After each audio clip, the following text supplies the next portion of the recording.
마음을 엽니다. 지평을 엽니다. 불통의 시대를 넘어 새로운 아침을 엽니다. 신율의 출발 새 아침.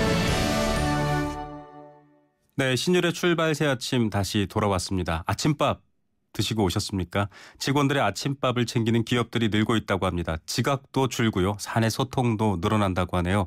같이 밥 먹는 기업들 많아졌으면 좋겠습니다. 광고 듣고 20초 뒤에 메르스 대책 짚어보겠습니다. 2588 상담원 하느라 아직 시집을 못 갔어요. 훌쩍훌쩍.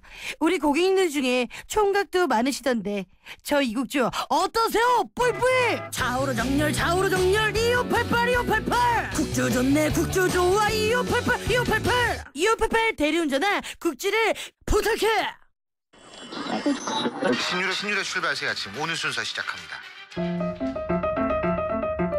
오늘 아침 당신이 듣고 싶은 뉴스 94.5MHz YTN 뉴스 FM 신율의 출발 새 아침.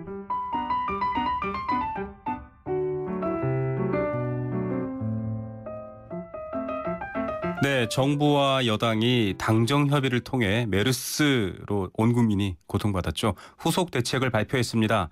신종 감염병에 효과적으로 대처하기 위한 방역 체계를 바꾸겠다. 국가 방역 체계 개편안을 발표했습니다. 사실 이번 메르스의 가장 큰 비판 지점이 국가 관리의 실패 혹은 국가 관리의 부재였었죠. 장관 경질 이유로도 알려져 있습니다. 감염병 긴급 상황실을 설치해서 24시간 운영하겠다. 컨트롤타워는 질병관리본부로 일원화하겠다. 이런 방침입니다.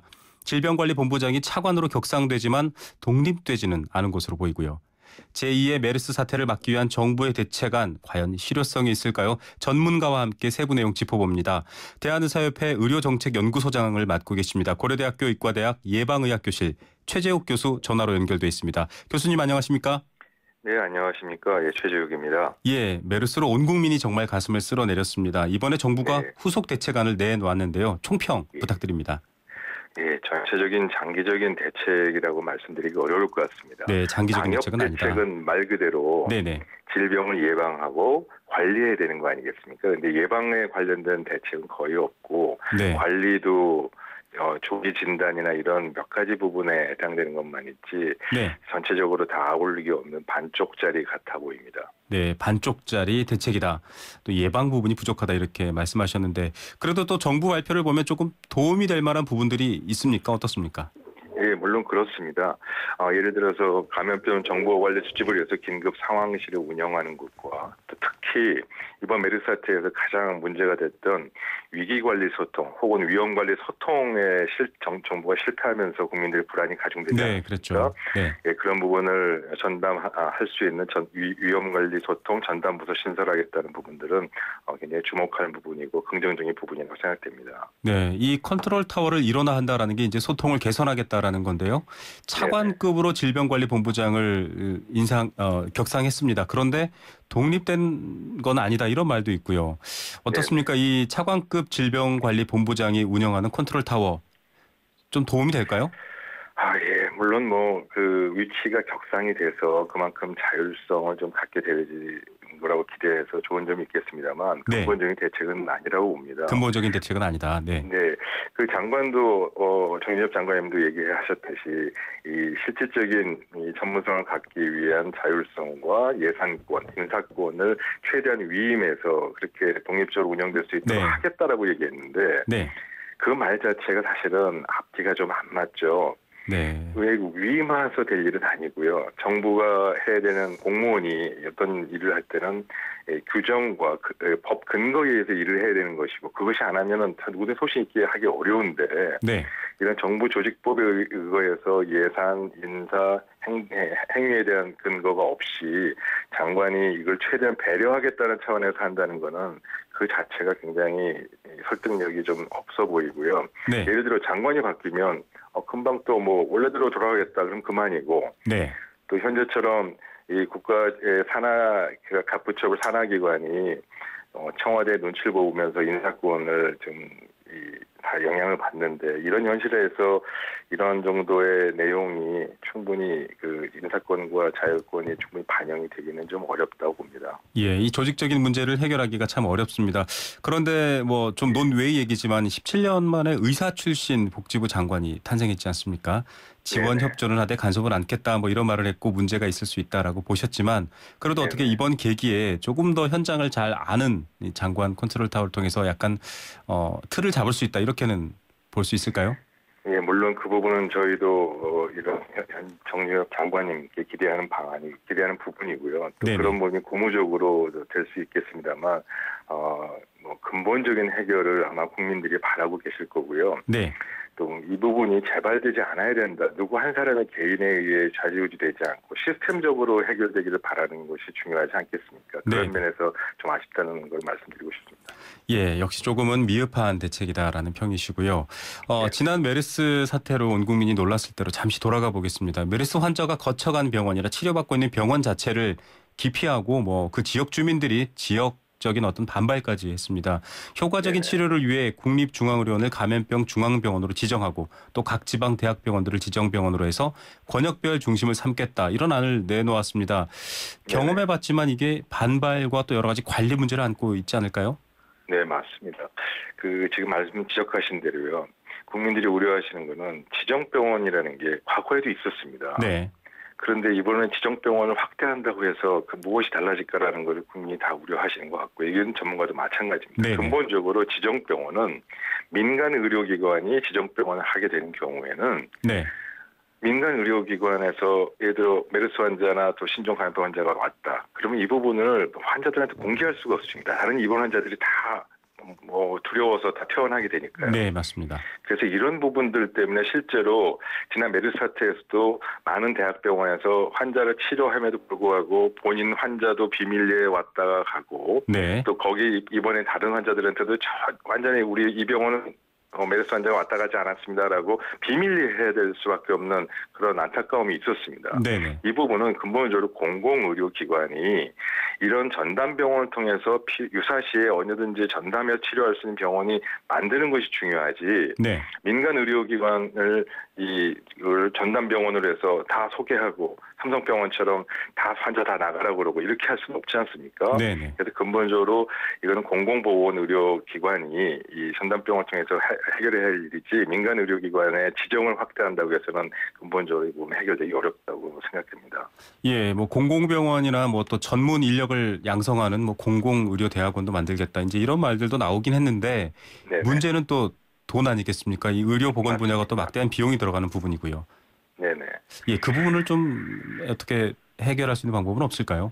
네, 이거는 과거의 선례를 좀 보시면 되겠습니다. 네네. 이 건강보험 수가와 같은 수가의 문제로 해서 이 시설이나 장비를 투자하기는 어렵습니다. 근본적으로 불가능합니다. 네. 그래서 다른 전례에서도 예를 들어 산재를 막기 위해서는 산재 예방 기금을 만들었고요. 또 응급의료 문제를 해결하기 위해서 결국 응급의료 기금을 만들었습니다. 그래서 이런 네. 기금을 별도로 조성해서 네. 거기에서 장기적으로 단편적인 것이 아니고 장기적으로 기금에서 이런 관련된 예방 사업과 관리 사업을 또 교육 사업을 하면서 진행이 될 부분이고 네. 그런 기금이 마련이 되거나 이런 재정 지원 방안이 조달 방안이 마련되지 않은 상황에서 건강보험으로 이 부분을 해결하기는 근본적으로 불가능합니다. 그래서 그런 부분들은 같이 좀 더 장기적인 안목에서 좀 대책 마련이 다시 신중하게 논의되는 것이 필요하다고 생각합니다. 이 정부가 내놓은 거점 병원 확대가 안 된다. 그러면 어떻게 해야 될까요? 예, 사실 뭐 이 거점 병원을 하는 것은 좀 현실적으로 고려해야 될 부분이 이렇습니다. 네. 저희가 말씀드린 거는 지방의 공공의료원 중에 몇 개 거점 병원을 이 지역 거점 병원 지정을 하고 네. 언제든지 유사시에 전염병 병원으로 전환할 수 있도록 이 시설 장비를 사전에 보완했다가 네네. 평상시에는 일반 환자를 보고 네. 또 유사시에는 지역 그 거점 병원으로 해서 전문 병원으로 전환할 수 있는 그런 시스템을 만든 것이 비용 효과적이고 네. 또 충분히 그런 면이 이제 앞으로 여러 가지 면에서 이 효과적인 부분이어서 그렇게 하는 것이 가장 필요하다고 보고요. 네. 그런 최소한의 그 전문 거점 병원이 없이 그냥 민간 의료기관을 지정해서 하는 것만으로는 여전히 아까 말씀드린 대로 근본적인 해결은 좀 어려울 것 같습니다. 예, 조금 다른 얘기일 수도 있는데요. 이 거점병원의 문제점 그리고 공공병원의 필요성을 이제 말씀해 주셨습니다. 근데 네. 만약에 이제 팬데믹이나 이런 대유행이 번졌을 때는 이 거점병원도 사실은 필요하지 않습니까? 이 대유행 같은 상황에서 우리 정부 네. 혹은 우리 의료 체계가 지금 대처가 가능할까요? 예, 물론 그런 상황이 이제 되면은 민관이 따로 있겠습니까? 같이 네네. 다 모든 공조해서 해야 되겠죠.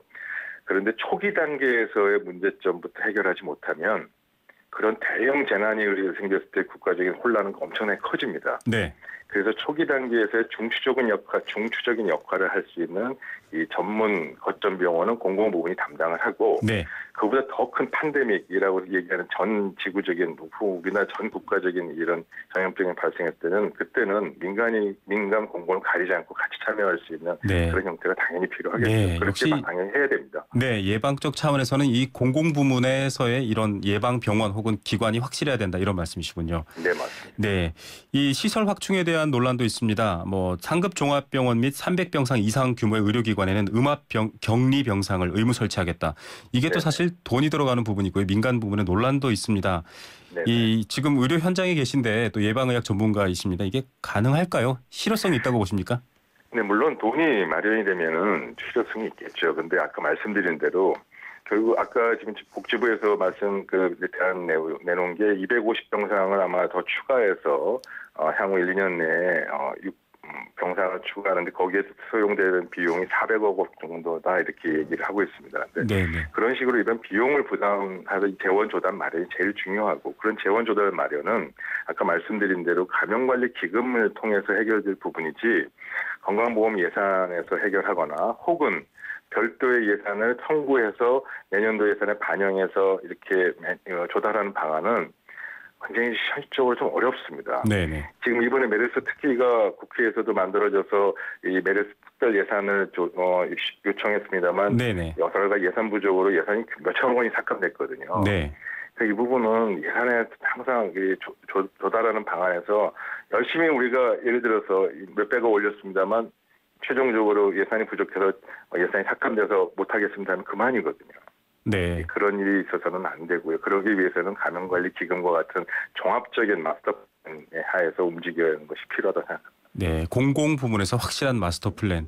교수님 말씀 듣고 있으니까 외양간 고치는 비용이 참 부담스럽지만 소를 잃지 않기 위해서는 지금 이 돈을 아끼면 안 되겠다 이런 생각이 들기도 합니다. 네.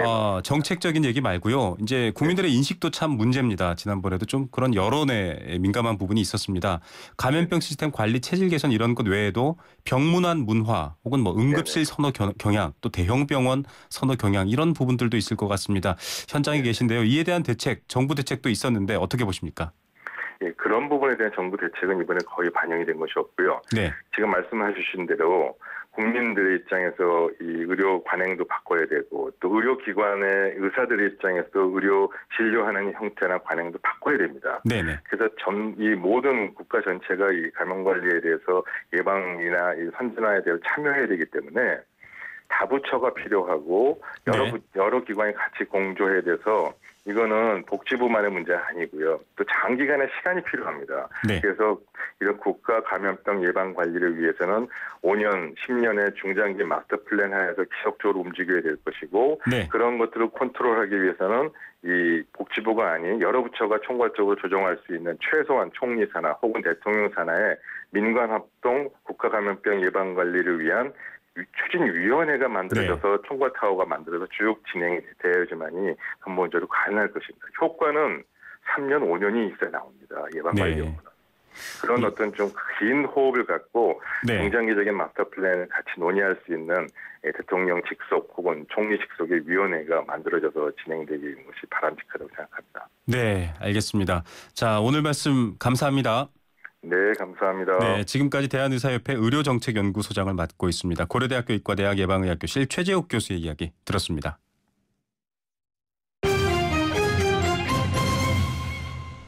경제시선 만나보겠습니다. 오늘의 주요 경제 이슈 짚어봅니다. 최요한 경제평론가 연결되어 있습니다. 안녕하십니까? 예, 안녕하십니까. 최요한입니다. 네, 예. 정부가 미신고 해외소득과 재산을 가진 분들 신고하면 처벌을 대폭 완화해주겠다.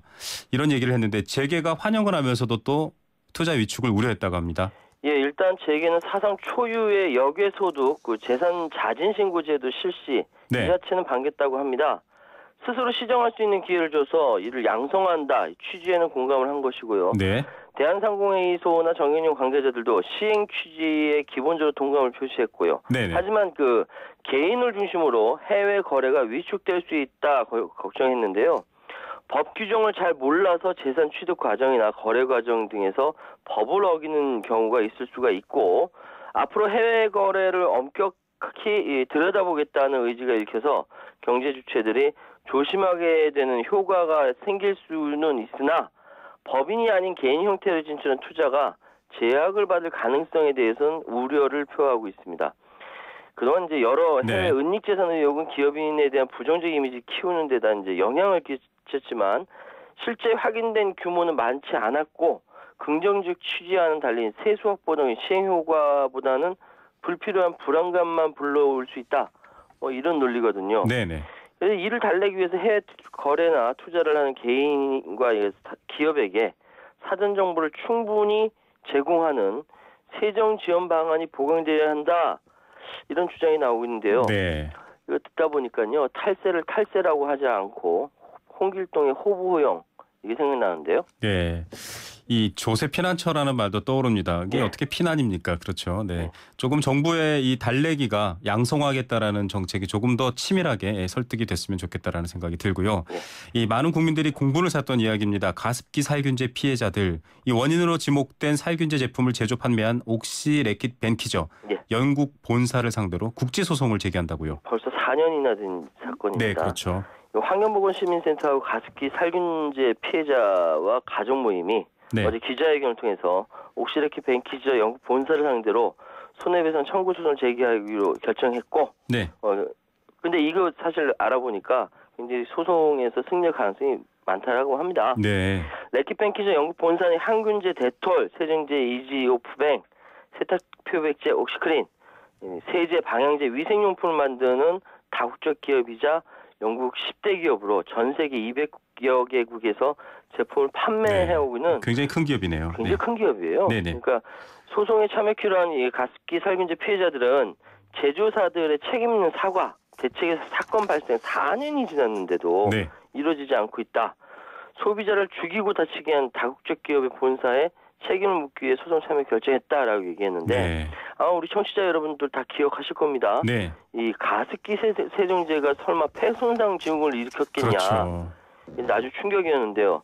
그때 그 영유아, 아동, 임신부, 노인 사망 엄청 많이 했고 2011년 맞습니다. 4월부터 알려지기 시작했고요. 이게 530명의 폐질환 환자 그리고 142명의 사망자가 나오는 아주 충격적인 사건이었죠. 예, 건강을 위한다고 한 행동이 가족을 죽였다는 이유 때문에 뭐 말할 수 없는 비극들도 있었고요. 아직까지 사과와 책임 또 처벌이 단 한 건도 없다라는 게 정말 놀랄 노자입니다. 네. 집거 중이던 신동주 부회장 최근에 일본으로 출국했습니다. 일본에 머물면서 또다시 경영권 탈환을 준비 중이라는 소식도 들어오고 있습니다. 이게 아직 안 끝났군요. 아직 안 끝났죠. 장기화될 겁니다. 제가 여러 번 말씀드렸는데요. 신동주 회장이 그 롯데홀딩스 주총 이후 한일 롯데 원리더 행보 이어가고 있는 가운데 신동주 전 부회장이 최근 일본으로 출국했다. 근데 정확한 출국 사유는 밝혀지지 않았습니다. 말씀하신 대로 경영권 탈환 준비 아니겠냐 추측할 뿐인데요. 사실 그 신 전 부회장이 이제 그 일본 언론과 인터뷰를 했어요. 그러니까 반격하겠다. 근데 귀국 이후에 어디에서도 모습을 드러내지 않았는데요. 신 전 부회장이 주총 패배 이후 바로 귀국한 것도 신격호 총괄회장에게 주총 결과 보고하고 법적 소송 등 향후 대책을 논의하기 위함이다. 이게 제게 일반적인 시각이거든요. 현재 신 전 부회장이 꺼내신 반격 카드는 신 총괄회장의 지지를 바탕으로 일본 롯데홀딩스와 그 L투자회사 대표이사 선임 무효 소송입니다. 그러니까 신동빈 회장의 L투자회사 그 대표이사로 등기된 것 이 자체가 신 총괄회장 동의 없이 진행됐고 대표이사 등재권 자체가 무효라는 거죠. 이게 일본 법무선 등기 변경 신청 시에 신청 당시 대표이사의 서명과 법인 직인 요것이 문제될 걸 예상했었거든요. 신 회장이 신 총괄회장의 동의를 받았는지 여부는 알려지지 않은 상태고요. 형제 간 비슷한 지분율로 인해 언제든지 분쟁이 다시 일어날 수 있는 상황에서 지금은 불안한 평화가 지속되고 있다. 해석할 수 있는 거죠. 예, 경영권 분쟁뿐 아니라 국민들의 시선도 조금 봐줬으면 좋겠습니다. 오늘 말씀은 여기까지 듣겠습니다. 감사합니다. 예, 감사합니다. 네, 지금까지 최요한 경제평론가였습니다. 안녕하세요. 임시안입니다. 시원한 폭포 소리가 들리세요? 있는 그대로의 자연스러움을 간직한 폭포처럼 맑고 깨끗한 칠성 사이다가 우리 곁에 있습니다. 변함없이 맑고 깨끗한 칠성 사이다.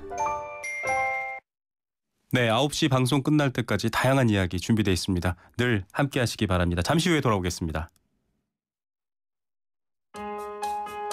맥주 한 병 희야시 된 걸로 주세요. 이 동네는 내 나와버리니까 잘 아는데 여기가 핫플레이스야. 여러분, 외국어를 습관처럼 사용하고 있지는 않으신가요? 이제부터는 맥주 한 병 차가운 걸로 주세요. 우리 동네니까 내가 잘 아는데 여기가 요즘 인기 있는 곳이야. 이렇게 친근한 우리말로 바꿔 써보세요. 쉽고 친근한 우리말 사용. 우리말을 지키는 첫걸음입니다. YTN 라디오 언어문화 개선 캠페인은 국립국어원과 함께합니다. 얼마 전 출산을 해서 육아휴직을 쓰고 있어요. 아이 키우는 데만 전념할 수 있어서 좋아요. 전 육아휴직 대신 일하는 시간을 조금 줄여서 근무하고 있어요. 일도 하고 아이도 돌볼 수 있어서 정말 행복해요. 어머님이 편찮으셔서 병간호를 해야 하는데 고민이에요. 해결 방법이 없을까요? 네, 있습니다. 육아부터 가족 돌봄, 자기개발, 퇴직 준비까지 이제 필요에 따라 시간 선택제로 전환해 일할 수 있습니다. 물론 대우는 전일제와 달라지지 않습니다. 일과 삶이 행복해지는 시간 선택제. 이 캠페인은 고용노동부와 함께합니다. 날카로운 분석, 내일을 보는 시선. 신율의 출발 새 아침. 네, 분주한 출근길 신율의 출발 새 아침 함께하고 있습니다. 박화영 캐스터, 어떤 길로 가면 빨리 갈 수 있습니까? 네, 출발 새 아침 교통정보입니다. 너무 분주하기 때문에 어떤 길을 가셔도 어느 정도는 시간 소요 예상을 하셔야겠는데요. 30분 전에 비해서 지금 강변북로도 올림픽대로도 행주대교에서 한강대교까지 더 밀리기 시작합니다. 행주대교에서 한강대교까지 이제는 50분 가까이 소요가 되고 있고요. 한강대교로 향하는 양령로는 상도터널에서 본동초등학교를 지나 한강대교 남단까지 지나기 어렵고요. 남부순환로는 서울대 입구에서 봉천동 까칠고개 쪽으로 쭉 밀립니다. 경부고속도로 서울 쪽으로 들어가는 길 달래내 고개에서 반포까지 밀려서 이 경부고속도로 안에서는 30분 정도 지체가 되고 있고요. 경부고속도로보다는 분당서로도 조금 낫겠지만 역시 장신아들목에서 탄천 1교까지 길게 밀리고 있습니다. 출발 새 아침 교통정보였습니다.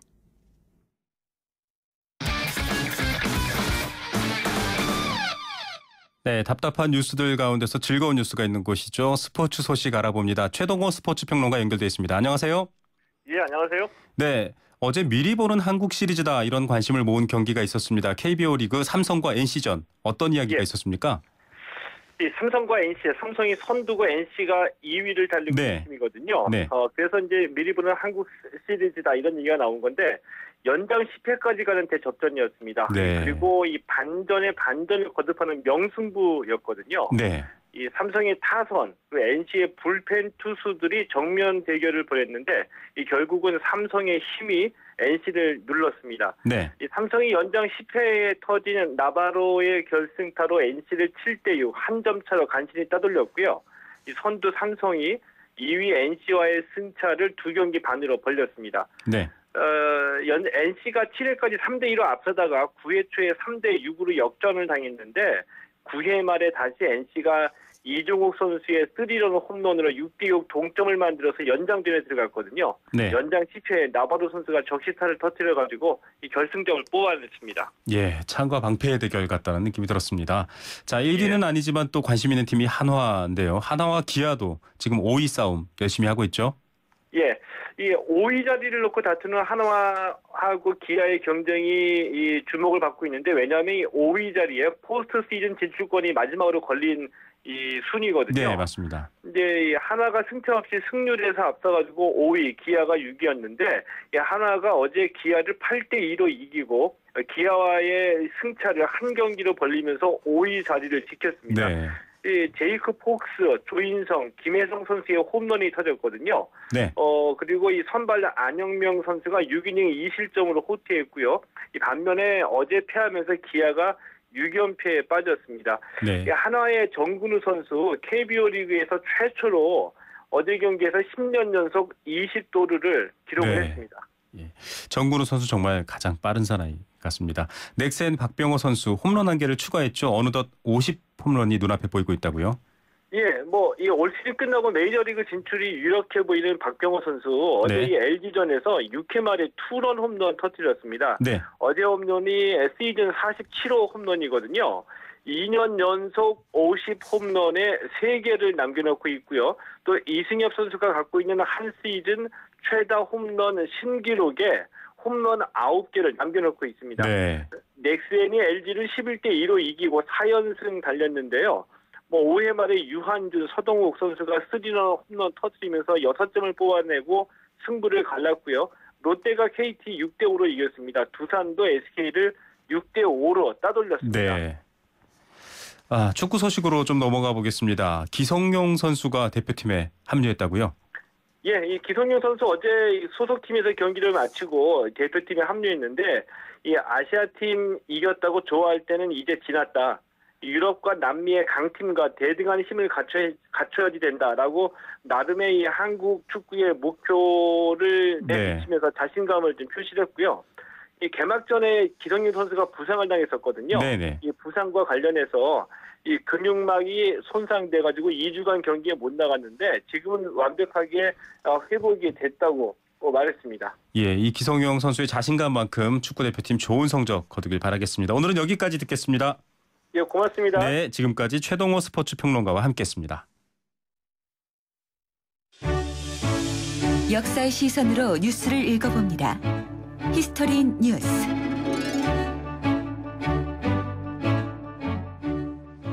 네, 박 대통령의 방중을 바라보는 일본의 시선이 곱지 않습니다. 곱지 않은 게 아니고 아주 무례합니다. 급기야 일본의 우익 언론 산케이 신문은 박 대통령을 명성황후에 비유하며 조선 말기와 같은 4대 외교를 보여주고 있다라는 독설을 쏟아부었습니다. 일본의 일그러진 역사 인식, 하루 이틀 일이 아니지만 또다시 기가 막힌 것은 어쩔 수가 없습니다. 오늘은 이 문제 좀 자세히 짚어보는 시간 마련했습니다. 역사의 눈으로 뉴스를 읽어보는 시간입니다. 히스토리 뉴스 역사학자 전우용 선생님 스튜디오에 모셨습니다. 안녕하십니까? 네, 안녕하세요. 네, 이 먼저 명성황후다, 민비다 여러 호칭들이 있습니다. 이거 좀 정리해야 될 것 같은데요. 어떻습니까? 조금 이제 뭐랄까요, 핫한 뜨거운 문제가 돼 있는 것 같아요. 이슈가 돼 있었어요. 사실은 우리가 이제 그 조선시대 역대 왕후를 지칭할 때 인현왕후 또는 이제 대왕 대비 조씨 이런 식으로들 많이 쓰지 않습니까? 네네. 이분은 이제 왕후일 때 돌아가셨고 장례를 치를 때 이제 명성황후로 추존돼서 돌아가셨죠. 네. 추존되셨죠. 그래서 어떻게 호칭하는 것이 정확하냐 정답이 있을 수는 없습니다. 네. 다만 이제 사망 당시, 그러니까 시해당할 당시에 이제 그냥 왕후였고요. 고종의 왕후였고 일본인들이 흔히 이제 민비라고 이렇게 불렀기 때문에 이제 민비라고 하는 이제 호칭에 거부감을 가지시는 분들이 많죠. 그런데 이게 굳이 명성황후라 불러야 이제 정확한 표현이고 민비라거나 아니면 민왕후라거나 이렇게 부르면 옳지 않다 이렇게까지 얘기할 건 아닌 것 같습니다. 네, 민비라는 호칭이 조금 비하의 의미가 있다라고는 볼 수 있습니까? 어떻습니까? 그렇지는 않습니다. 전혀 그렇지 않고. 예, 호칭 자체는 숙종비도 이제 민씨, 인현왕후 민씨였고요. 그냥 민비 이렇게 부르기도 하고요. 네. 자, 이 참 역사적으로 아픈 문제이기도 합니다. 이 명성황후 시해 사건의 전말을 좀 볼 텐데요. 이 사건 당일을 조금 짚어보겠습니다. 역사적으로 명성황후 시해 사건 어떻게 진행됐었죠? 그러니까 그 당시에 이제 기록들 또 일본 측의 좀 상세한 좀 조사에 의하면은 먼저 이제 새벽에 당시 대원군이 공덕동에 있었어요. 그러니까 죄를 뒤집어 씌울 사람을 먼저 이제 구한 거죠. 공덕동에서 대원군을 데리고 대원군 일파에 이제 한국인 이제 무사 몇 명하고 이제 일본 그 낭인들 하고 일본군이 이제 같이 경복궁을 향해서 경복궁을 들어간 거죠. 네네. 들어가고 이제 실질적인 이제 왕후 시에는 한국 일부 이제 무렵애들하고 이제 이 사람들 길 안내를 한 거죠. 네. 누가 이제 왕후인지 가르쳐 줘야 되니까 네. 일본 낭인들하고 같이 들어가서 경복궁 건천궁 그 뒤쪽 행원정 뒤쪽입니다만 네. 오코루라고 하는 곳에 이제 왕후가 계셨는데 그곳 일대를 다 이제 샅샅이 뒤져가면서 나인들 이제 죽이고 하다가 이제 왕후를 찾아낸 네. 거죠. 왕후는 이제 뭐 그 전에 이모군란 때의 경험도 있고 해서 평복을 하고 있었다고 하는데 네. 찾아내서 이제 살해를 했는데 이 시해 과정에 대해서는 뭐 워낙 이제 여러 가지 그 소문들이 있었고 가장 널리 알려진 것이 이제 뭐 나중에 이제 박을식 선생의 한국 통사에 기록돼 있던 있는 내용대로 이제 그냥 그 시해한 것도 아니고 참 처참하게 그렇죠. 뭐 이제 뭐 여러 명이 이제 윤관을 하고 그 다음에 산채로 태워 죽였다 뭐 이런 말도 있는데 글쎄 뭐 어느 정도 선에서 사실인지는 알 수가 없습니다. 네. 정확한 기록은 없지만 지금 이제 여러 가지 우리 어떤 역사적인 아픔이 돼 있습니다. 이 일본이 이런 일을 저지른데 이건 사실 테러 아닙니까? 지금 요즘 편으로 치자면 참 끔찍한 테러인데요. 그냥 테러라고 볼 수는 없죠. 이거는 있을 수가 없는 전 세계 역사상 있을 수가 없는 일이 벌어진 거죠. 네. 그러니까 일반적인 뭐 외국 정부 요원을 몰래 암살한 것도 아니고 한 나라의 왕후를 궁궐에 직접 침입해 들어가서 처참하게 살해했다고 하는 것은 그건 당시 문명 사회에서 용납될 수 없는 어느 나라에서도 그걸 용납하기 어려운 그런 범죄였던 거죠. 이런 일까지 저지른 배경이 있을 것 네. 같습니다. 또 이 명성황후가 당시 이제 러시아와 조금 가깝게 지내면서 이제 어떤 국제 정세를 이용하려고 하는 측면도 있었는데요.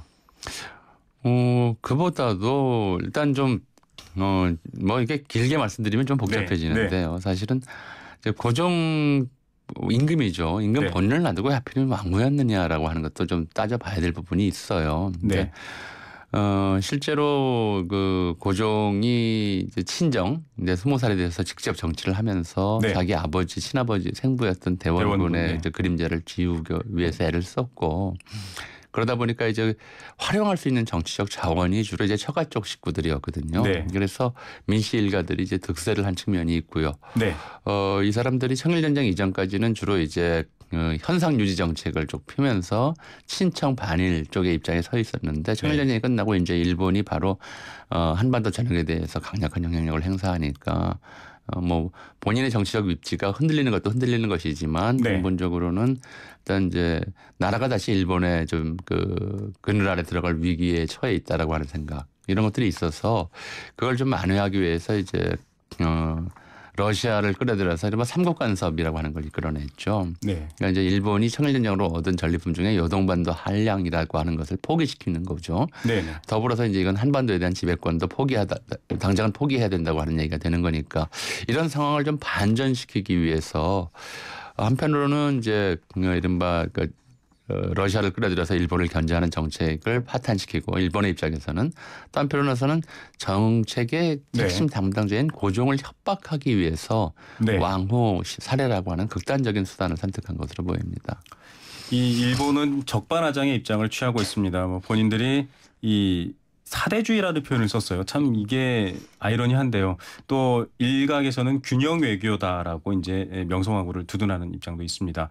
이 사대주의라는 표현을 쓴 거에 대해서는 어떻게 생각하십니까? 한케이 신문이 이번에도 썼거든요. 그 사대주의라는 말 자체는 사실 4대, 이소 4대라고 하는 것은 이제 조선 초기에 명문화 돼 있었지만 그건 이데올로기는 아니에요. 네. 그러니까 쉽게 말해서 작은 나라가 큰 나라를 상대할 때 생존 전략으로서 큰 나라에 대해서는 예의를 갖춘다 정도 이런 정도의 뜻이었었는데 일본인들이 이 조선사를 왜곡하면서 4대주의라는 말을 만들어낸 거죠. 그러니까 조선이라고 하는 나라가 지정학적으로 해양 세력과 대륙 세력 사이에 끼어 있기 때문에 맞습니다. 어느 한쪽에 붙지 않으면 살 수 없는 나라다. 그래서 유전적으로 요즘 우리 정부에서도 그런 표현을 썼지만 DNA 자체 그 당시 DNA를 말은 없었습니다만 기질적으로 조선인들은 큰 나라에 빌붙는 그런 이제 비굴한 습성을 지니고 있다. 이런 식의 이데올로기를 만들어서 유포시킨 것이 대략 19세기 말부터였어요. 네. 그 연장선상에 있는 이야기인 것이고요. 그러니까 이게 만약에 사대주의라면 그 명성황후나 당시 이제 고종의 정책을 사대주의라고 평가를 하려면 일본이 이겼으면 일본한테 순응을 해야죠. 네네. 일본이 청나라에 이겼음에도 불구하고 그걸 몰아내려고 했다고 하는 것은 이게 사대주의라고 평가할 상황은 아니라는 거예요. 네. 네. 예, 해양 세력과 대륙 세력 사이에서의 어떤 균형 외교라는 측면이 더 강하다 이렇게 볼 수 있겠는데요. 이 명성황후 시해 사건 그 자체로도 기가 막힌 일입니다만 이를 두고 또 일본에서는 흑색 선전이 있다고도 했습니다. 흑색 선전이라는 건 말 그대로 말도 안 되는 날조된 이야기인데요. 애초에 이제 제가 이 시해 사건을 저지르기 위해서 먼저 이제 대원군을 찾아갔다 이렇게 말씀드렸지 않습니까? 네네. 이건 준비가 돼 있었던 거죠. 네. 그러니까 이제 왕궁 침입 및 이제 왕비 살해의 책임을 대원군에게 다 뒤집어 씌우고자 하는. 이미 명성황후와 대원군은 사이가 아주 안 좋았습니다. 원래 안 좋았죠. 네네. 서로 이제 아주 상급 관계였고요. 그러니까 이모군란 때도 왕후가 실종된 거죠. 네. 시신도 찾지 못했는데 장례를 치렀어요. 대원군이요. 네. 사망을 선포하고. 그래서 사실은 이 을미사변이 일어났을 때도 시골 지방에서는 왕후가 안 죽었다. 네. 라는 소문이 돌기도 했었죠. 네. 그러니까 대원군 일파에게 뒤집어 씌우고 한국 내 정변으로 이제 포장을 하려고 했던 것이거든요. 네. 그런 점에서 보자면 이게 흑색선전인 거죠. 네. 기본적으로는 이제 이걸 한국인들 사이에 정변으로 이제 꾸며서 이게 워낙 이제 큰 국제적 범죄이기 때문에 국내에 있던 외국 사절단에게는 이게 한국 내에서 한국인들 사이에 갈등으로 일어난 사건이지 일본이 개입한 것은 아니다. 이런 식의 이야기들을 흑선전을 이제 적극적으로 펼쳤죠. 자, 교묘하게 이 가해자를 숨기기 위해서 이 내부 논란처럼 끌고 갔는데요.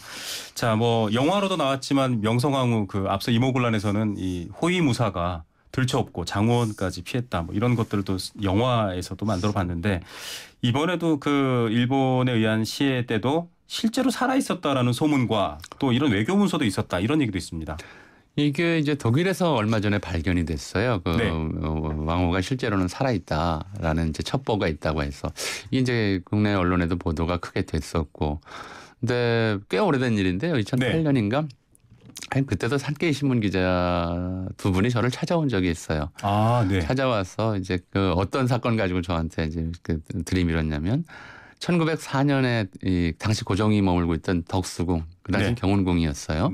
경운궁이 전소되는 큰 화재가 났어요. 그래서 이제 대개는 많은 사람들이 이제 짐작하기를 저도 이제 그렇게 짐작을 합니다만은 러일 전쟁 나고 나서 일본군이 경운궁 일대를 수색하기 위해서 불을 질렀다 이렇게 좀 추정을 하고 있는데 사람들이 와가지고 독일에서 고종이 직접 불을 지른 것이다. 자작극이다라는 자료가 발견됐다는 거예요. 그래서 그게 어떻게 된 거냐 이제 그 내용을 좀 들어보고 나서 제가 그렇게 얘기를 했죠.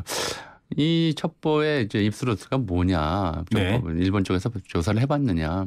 사실은 일본이 이제 당시 국내 외교관들을 들어와 있는 외국인 외교관들을 상대로 굉장히 치열한 이제 첩보전을 했고요. 그런 것들 중에는 이제 이런 역선전들이 많이 들어가 있어요. 그러니까 이제 명성황후를 일본이 죽였다라고 하는 이야기들을 외교관들이 접해서 다 본국에 첩보를 타전을 할 거 아닙니까? 근데 그 와중에 이제 일본 외교관들이 흑색선 거짓말을 퍼뜨리는 거죠. 아니다, 살아있다. 아니다, 이건 고종이 직접 한 짓이다. 아니다, 이건 대원군이 한 짓이다 하는 식의 역선전을 통해서 여론전에서 국제 여론전에서 우위를 점하기 위해서 굉장히 많은 이제 거짓말들을 이제 유포시켰고요. 이런 것들이 여과 없이 본국으로 전송이 돼서 자료로 남는 경우가 있었던 거죠. 그래서 얼마 전에 발견됐던 명성황후가 을미사변으로 돌아간 게 아니다. 라는 식의 외교자 문서가 독일에서 발견됐다는 것은 그런 이제 일련의 과정 속에서 해석을 해야 될 것 같습니다. 그런 어떤 일본의 어떤 악의적 의도를 가진 거짓말들이 돌고 돌아서 또 그런 이야기까지 나왔습니다. 자, 한 나라의 안주인을 살해했습니다. 대원군을 이용했고요. 또 고종 황제에게도 압박을 가했을 텐데 실제로 이 명성황후 시해를 통해서 일본이 얻은 효과가 있었습니까? 대한제국에 영향을 미쳤을까요? 영향이 크게 미쳤죠.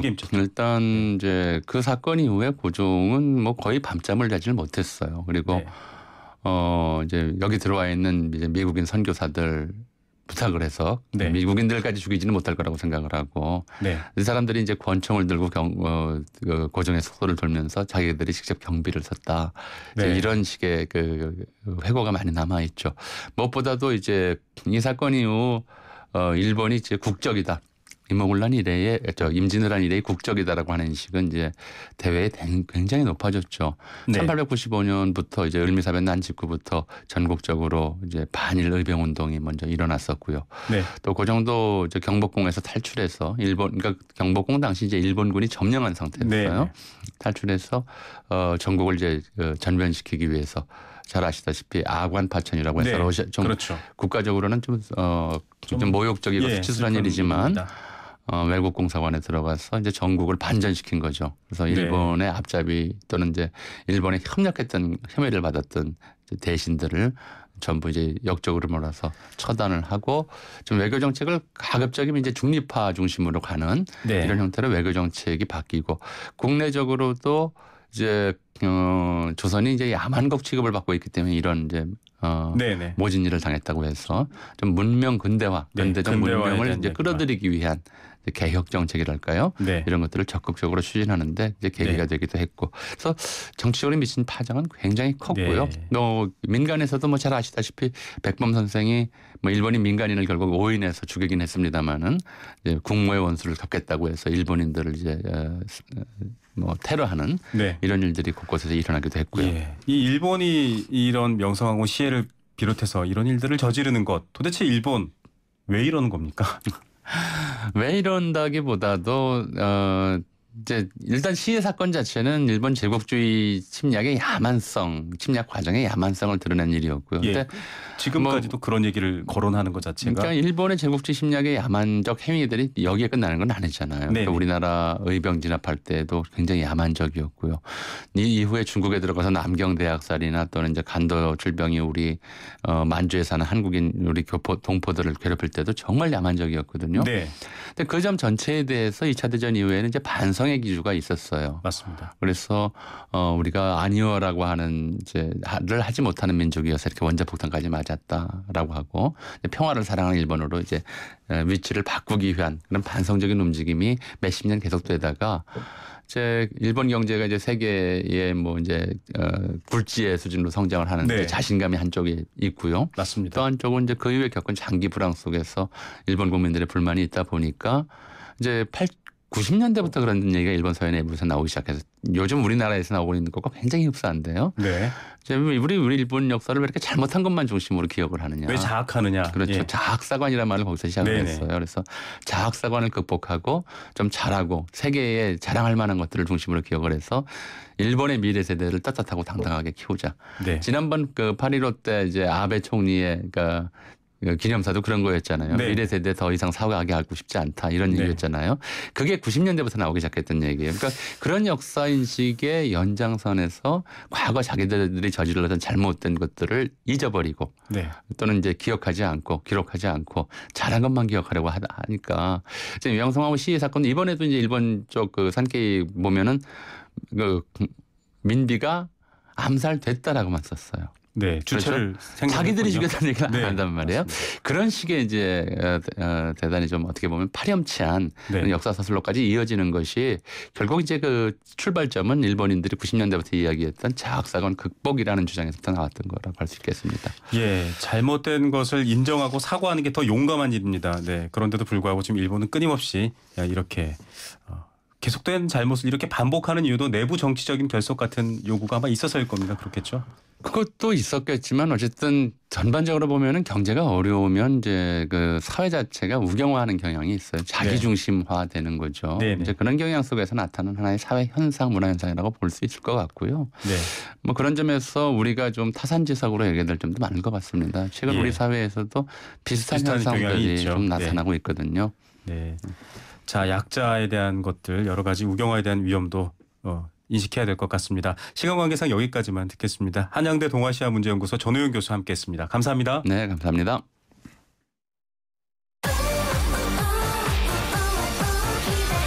KTX 광명역 신안산선 개통 예정. 광명역의 빛나는 첫 자리.